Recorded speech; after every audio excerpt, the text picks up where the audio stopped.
Hello and welcome to the Wednesday edition of The Box Seat. I'm Mark Warwood. 10 races on this bumper midweek card at Ascot. We're expecting a partly cloudy day in Perth, 29 degrees Celsius. The track will be a good 4, I think, and the rail, it will be out at 8 metres. Race number 1 at Ascot on Wednesday will jump at 11:39. It's the Amelia Park Plate over the 1400 metres for the 2-year-olds. And in replay, let's go back to the 25th of March and the win of Queen Brown. Rebel Tails a length and a half away. Wandulu next, and now Chrissy Parnham goes to work on Queen Brown. American Grin back last at the 200. Just Handy had reached the lead though from Hell's Bell down on the inside with Queen Brown. She's closing in on Just Handy, and Queen Brown lunging. Queen Brown dived.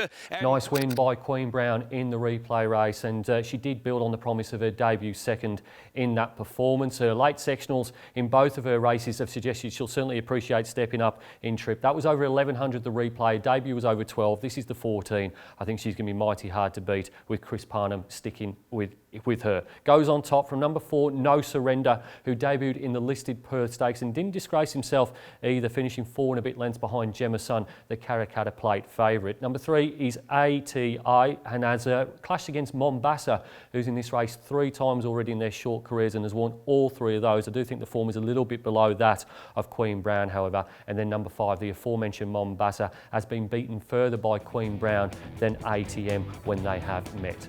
Top selection in race number 1 is number 1, Queen Brown, to beat 4, No Surrender, 3, MTA and 5, Mombasa. Race number 2 at Ascot on Wednesday will jump at 12:14. It's the Crown Perth Handicap over 1200 metres and in replay. Let's go back to February and the runner-up performance of Salvagard. Impact there, homeward bound. Salvagard wobbled away from the fence to lead Dreamtime Diva. Back on the rail chatter session. Here's Talladega, and also down the outside Paris Report running on. Salvagard though giving back as a mighty sight with 75 to go. Talladega starting to loom. It's now got Salvagard, and Talladega finished up cutting it down. No shame in the repay second of Salvagard. The horse that beat Salvagard that day was Talladega, unbeaten, 4 from 4, won a listed race, has been sold to Hong Kong. His length's better than this field, and the fact that Salvagard got within half a length, getting 1 kilo off Talladega after the claim, I think suggests that the form is pretty solid. Victoria Corver,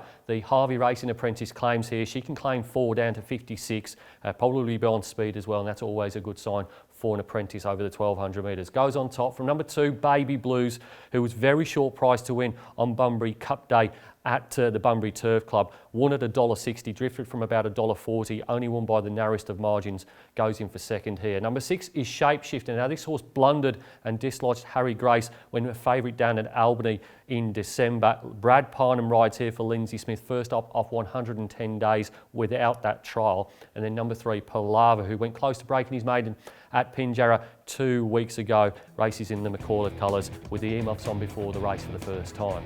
Top selection in race number 2 is number 1, Salvagard, to beat 2, Baby Blues, 6, Shapeshifter and 3, Palava. Race number 3 at Ascot on Wednesday will jump at 12:49. It's the Tab Touch, Better Your Bet maiden, over 1,000 metres and in replay. Let's have a look at the last start of Schoolhouse Rock. Return, and then came the Grey Fortunes gift, followed by Red Hot Dubai. But as they'd come to the 200 mark, and Rock the Planet still had a handy lead. It's Rock the Planet more than 2 in front of Imperialism and Tavarich. Rock the Planet, now Imperialism. Will he get there? Rock the Planet desperately ridden. Imperialism dived. I don't know. Schoolhouse Rock made considerable ground in the latter stages of his debut performance. You saw that in replay. He jumped from gate number 9 that day, draws a much softer gate on Wednesday, gate number 5. And quite simply, there are no superstars in this field. They've been exposed as being pretty average, and I think Schoolhouse Rock has got a maiden win within him. So goes on top from number 11, Pip. Now, this horse has had the misfortune to run into several talented runners in recent maidens. Looking through it, you've got the likes of This'll Test Ya, Guestine, Cheval de Vega. Those horses would be pretty short odds to be winning these type of races, one would think. So Pip from gate number 8 for the Warwicks, first up without a trial, goes in for second. Number 6 is Dark City. Now this horse registered the fastest last 200 metre split on his latest appearance. That was his 3rd start. Draws gate number 9 here.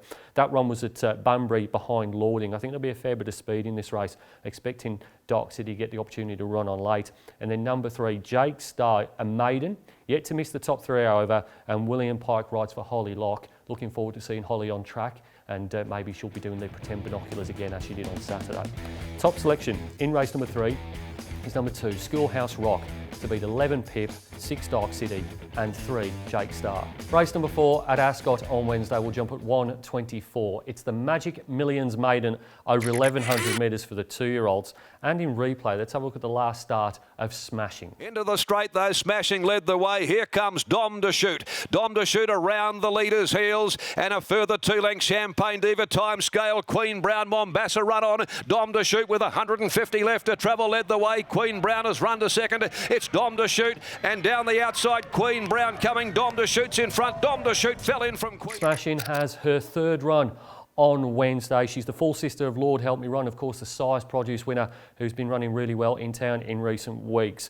Was a little bit disappointing on debut, was beaten as a $2.20 favourite. But in that replay race, I'm certainly willing to forgive that run. It was over the 1200 metres. It was behind Dom to Shoot, who'll be a major player in the Karrakatta Plate. She was beaten 4 lengths, but she led what was a very, very fast tempo, and she also played up behind the barriers as well. So I'm willing to give her another chance over a slightly shorter trip from a good gate. Goes on top. From number 1, Charlton Eddie, who led a very slowly run Perth Stakes before being left for dead in the straight by Gemma Sun. No shame in that, was getting 4 kilos off Gemma Sun, however, and was beaten 4 lengths. Can certainly play a part here. Number 5 is Samsurian. Now this horse is very well related. It's the half of Samaveri and Samizdat, both Group 3 winners. Hasn't been living up to his pedigree, however, and its more talented siblings, but blinkers off, visors on, decent gait. Paul Harvey rides for the Harvey father and son training combination. And then number 2, Crystal Peter, who could improve dramatically if his racing manners do, but does have a apprentice jockey on in Lucky Ramaley. He claims 3 from gate number 3.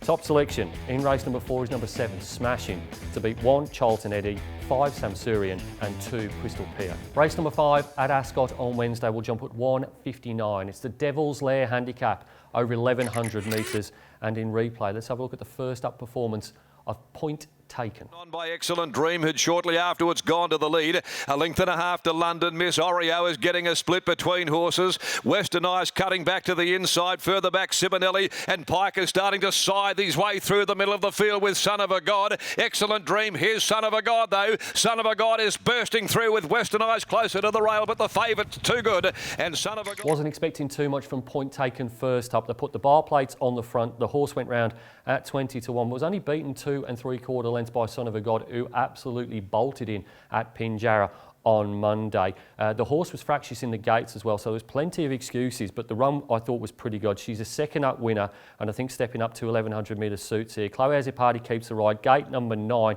is a little bit sticky, but this full sister of Kiss Bang Love, the former Gimcrack winner, goes on top in what is a pretty weak race, I think. Number 6 is Oreo. Probably needed her first run, and she did perform 2 races in a row well last campaign before misfiring. Now, Stephen Miller had a virus go through his yard, so maybe, just maybe, you can forgive that Stone Motherless run back in November. Chris Graham claims down at 56. I think Oreo could bounce back. Number 2 is Danny Bella, who's got some pretty impressive form lines. You go back to the last preparation, she beat Unitime, who went on to win a listed race during the Carnival. Resumes off 381 days. Earmuffs go on before the race for the first time. Gate number 1. Big watch on that horse. And then number 7, Rock the Planet, won at really big odds last week, 40 to 1, but it was a very moderate maiden. She led all the way. I think there might be a little bit more speed in this race.